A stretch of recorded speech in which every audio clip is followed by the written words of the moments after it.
Hello everyone. Today's cadaveric demonstration is on the back of the thigh. This first image demonstrates the posterior view of the thigh, showing superficial structures after reflecting the skin. To understand the orientation, the superior part of the thigh is wider than the inferior part. On the medial side, the great saphenous vein present, marking the medial aspect, while the opposite side represents the lateral aspect. In this image, the great saphenous vein can be partially seen along the medial aspect of the thigh. In the midline of the posterior thigh, the posterior cutaneous nerve of the thigh is observed running longitudinally under the deep fascia.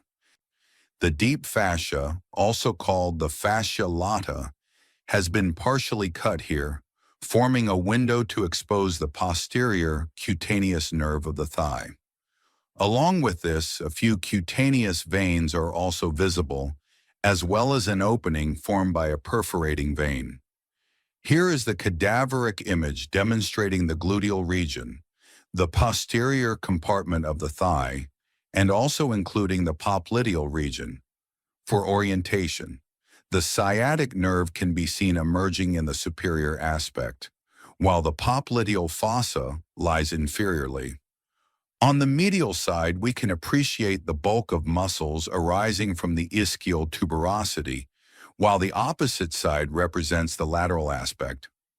Our topic of interest today is the muscles of the posterior compartment of the thigh, which are collectively known as the hamstring muscles.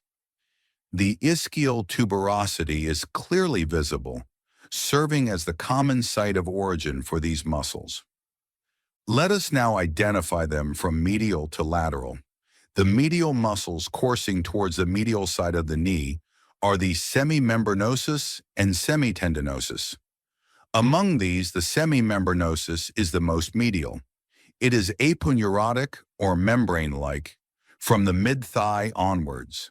The semitendinosus runs along with the semimembranosus and becomes rope-like or tendinous before its insertion.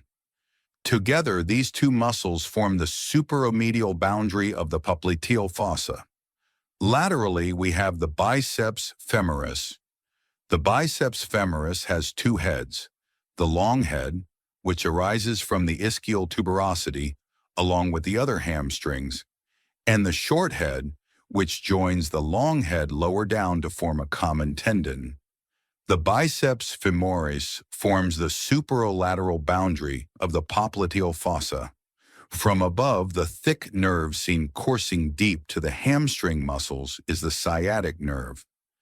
After crossing the biceps femoris, the sciatic nerve divides into two branches, the tibial branch, which descends to supply the muscles of the posterior compartment of the leg, and the common peroneal nerve, which is seen laterally running along the tendon of the biceps femoris.